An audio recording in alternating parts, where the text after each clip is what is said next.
আপনি যদি সৌদি আরবে মোবাইল সিম কার্ড ব্যবহার করেন, আজকের ভিডিওটি আপনার জন্য খুবই গুরুত্বপূর্ণ। কারণ মোবাইল সিম কার্ডে যখন রিচার্জ করার সাথে সাথেই কিন্তু ব্যালেন্সটা কেটে নেয়। আর যখন এই ব্যালেন্সটা কেটে নেয় তখন কিন্তু আমাদের অনেকটাই কষ্ট লাগে। প্রিয় দর্শক, এই ব্যালেন্স কেটে নেওয়া সার্ভিসটা কিভাবে বন্ধ করতে হয় এ বিষয়ে কিন্তু অনেক ভাই ভিডিও চেয়েছেন। তো আজকের এই ভিডিওতে আমি আপনাদেরকে দেখাবো যে আপনার মোবাইলের সিম কার্ডে যদি অকারণে ব্যালেন্স কেটে নেয় এই সার্ভিসটি কিভাবে বন্ধ করবেন। আমার মোবাইল স্ক্রিনটা লক্ষ্য করুন, আমি আপনাদেরকে দেখিয়ে দিচ্ছি। ভিডিওটা দেখে যদি আপনার ভালো লাগে অবশ্যই একটা লাইক করবেন। ভিডিওটি আপনার ফেসবুক টাইমলাইনে শেয়ার করে রাখবেন। আপনার একটা শেয়ারে আপনার বন্ধুরা দেখেও শিখতে পারবে যে মোবাইলে সিম কার্ডে অযথা ব্যালেন্স কেটে নিলে সেই সার্ভিসটা কিভাবে বন্ধ করতে হয়। আর পেজটা ফলো না দিলে ফলো দিবেন, ইউটিউব হলে সাবস্ক্রাইব করবেন। প্রথমে আপনার মোবাইলে থেকে গুগল প্লে স্টোরটা ওপেন করবেন। আপনি গুগল প্লে স্টোর ওপেন করলে এরকম শো হবে। উপরে সার্চ বার, এখানে ক্লিক করবেন। কিবোর্ড শো করবে, লিখবেন হচ্ছে মোবাইলি অ্যাপস। মোবাইলি অ্যাপস লেখার পর নিচে দেখুন সার্চ বার, এখানে একটা ক্লিক করবেন। আপনার সামনে এরকম শো হবে। এখান থেকে মোবাইলি অ্যাপস আপনি করবেন কি মোবাইলে ইনস্টল করে নেবেন। আপনার মোবাইলে এই মোবাইলি অ্যাপস ইনস্টল করার পর করবেন কি এই যে ওপেন, আপনি ওপেনে ক্লিক করে দিবেন। আমার কিন্তু আগে থেকেই ইনস্টল করা আছে। আপনার মোবাইলে ইনস্টল হয়ে গেলে ওপেনের যখন ক্লিক করবেন দেখবেন আপনার সামনে এরকম শো হবে।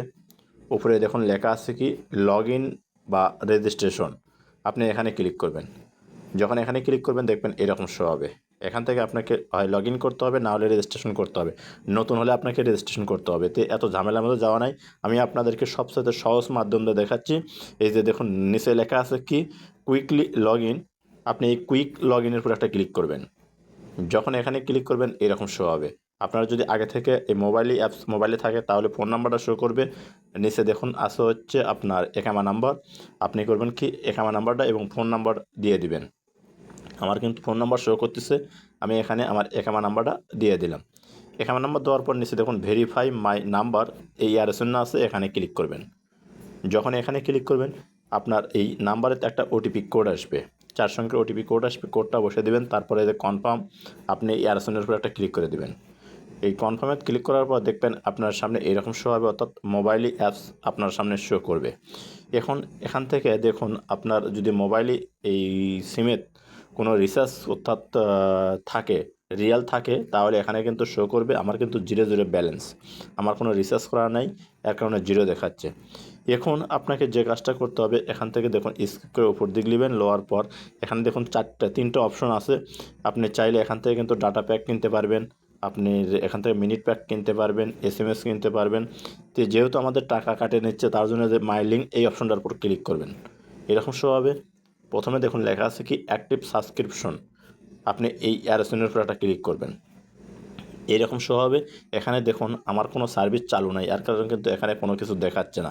আপনাদের ক্ষেত্রে যদি কোনো সার্ভিস চালু থাকে অর্থাৎ যদি অযথা টাকা কেটে নেয় তাহলে এখানে আসলে আপনি দেখতে পাবেন যে আপনার মোবাইল থেকে কত রিচার্জ অর্থাৎ কত রিয়াল কাটে নিচ্ছে এক একটা মেসেজে, সেটা কিন্তু এখানে শো করবে। তো প্রিয় দর্শক এখানে দেখুন এই যে সার্ভিস, এটাও কিন্তু আমার এখানে 0 দেখাচ্ছে। তারপরে এখান থেকে দেখুন কন্টেন্ট, এখানে ক্লিক করবেন।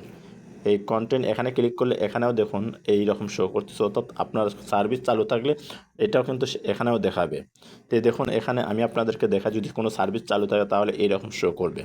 তো এখন বন্ধ করার জন্য আপনারা যে আনসাবস্ক্রাইব এই অপশনটার উপর ক্লিক করবেন আপনাদের ক্ষেত্রে। তো আনসাবস্ক্রাইব এখানে ক্লিক করলে এরকম শো হবে। এখান থেকে ইয়েসে ক্লিক করে দেবেন। ইয়েসে ক্লিক করার পর আপনার সামনে একটা লাইক বাটন আসবে, আপনার লাইক বাটনে ক্লিক করবেন, বাস আপনার এই সার্ভিসটা কিন্তু বন্ধ হয়ে যাবে। এই যে দেখুন এইরকম শো করবে, তখন থেকে আপনার রিসার্চ করবেন, কোনো প্রকার আর রিয়াল কাটে নেবে না। তো প্রিয় দর্শক এই ছিল ভিডিওর টিউটোরিয়াল। যদি ভিডিওটা দেখে ভালো লাগে অবশ্যই সাথে থাকবেন, আর দেখা হবে নতুন কোনো ভিডিও নিয়ে ইনশাআল্লাহ। ভালো থাকুন, সুস্থ থাকুন, খোদা হাফেজ।